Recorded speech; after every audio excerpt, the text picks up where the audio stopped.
Ei, gente, boa tarde pra você. O nosso sextor já é de olho na quarta rodada do Campeonato Brasileiro nesse fim de semana. Amanhã tem Cuiabá e Atlético e no domingo o jogo ao vivo na Globo, Cruzeiro contra o Vitória no Mineirão. Vamos começar com o Cruzeiro, que é uma semana de muitas mudanças, né? O diretor de futebol tá trocado. Pedro Martins saiu, foi pro Vasco, agora quem assume é o Paulo André em um momento delicado na SAF. Há 20 dias, Ronaldo Fenômeno estava cheio de expectativas.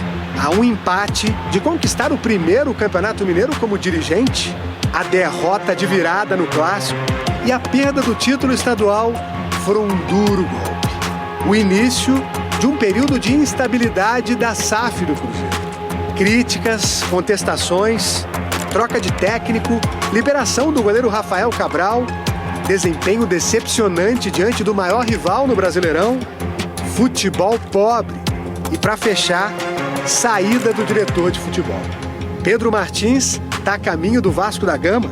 Ele estava na Toca da Raposa desde o início da era Ronaldo, em janeiro de 2022. O Pedro Martins, que a gente conseguiu trazer, que é um excelente cara, um excelente diretor, um excelente profissional, vai também trazer um pouco da sua experiência para a gente montar esse time e ser protagonista. Uma das coisas que me chamou muito a atenção e me fez aceitar o convite do Cruzeiro é o objetivo de colocar a instituição acima de todos, né? Não tem nenhuma pessoa que está acima do projeto do clube.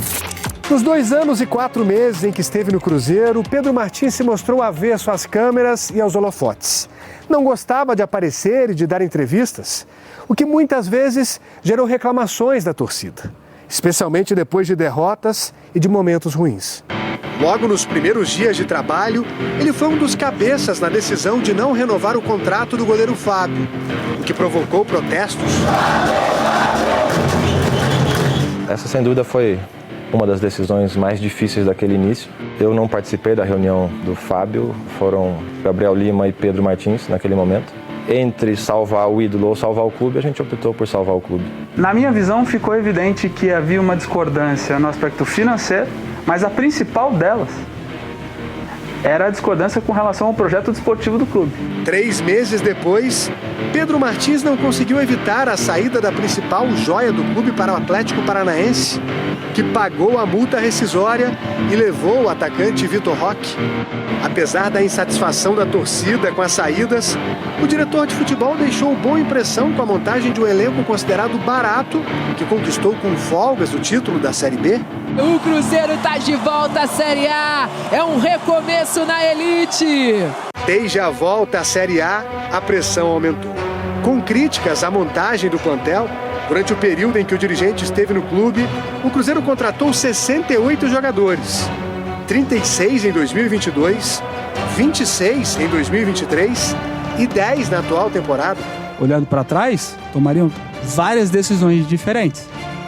Mas não é assim que se dá a construção de um projeto. Se fosse para a gente fazer mais do mesmo, seria muito mais fácil, às vezes muito mais confortável, inclusive, para dar respostas públicas.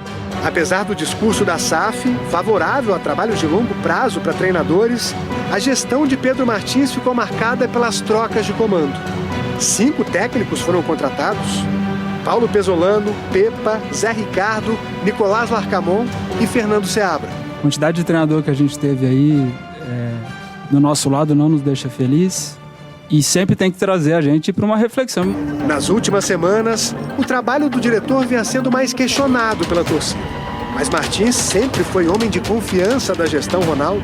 O Cruzeiro fica sem um executivo no futebol, no momento em que o treinador recém-chegado e o time ainda sem uma identidade precisam de apoio para lutar pela meta estabelecida para este Brasileirão. A gente tem a ambição de ficar na primeira página, ou seja, ficar entre os 10 primeiros esse ano. Se a gente não fizer isso, a gente fracassou.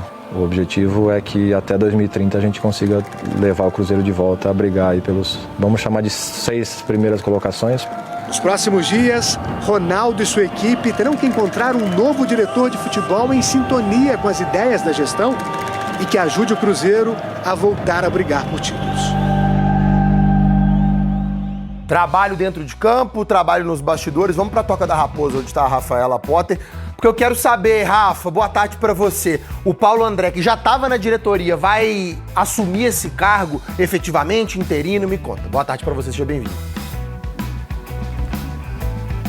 É isso que a gente vai descobrir daqui a pouquinho, viu, Maurício? Boa tarde para você, para todo mundo que está acompanhando a gente no Globo Esporte. Ontem o Cruzeiro informou que o Paulo André, que é diretor global de gestão do Cruzeiro, assume esse cargo de executivo de forma interina. Mas daqui a pouquinho, 1h30 da tarde, o Paulo André vai conceder uma entrevista coletiva para responder esses questionamentos. Se o Cruzeiro vai atrás de um novo executivo de futebol, se tem pressa para contratar esse profissional ou se o próprio Paulo André assume esse cargo por mais tempo, mas por enquanto é de forma interina. Agora falando um pouquinho da preparação do time para o jogo no domingo contra o Vitória, o Cruzeiro segue sem o Dineno, artilheiro na temporada, ele só deve ficar à disposição para a próxima rodada ainda lá na frente contra o Internacional, mas o Gabriel Grando, goleiro, que chegou aqui naquela troca com o Grêmio, com o Rafael Cabral, treinou normalmente ao longo da semana, deve ser opção do Fernando Seabra. Maurício.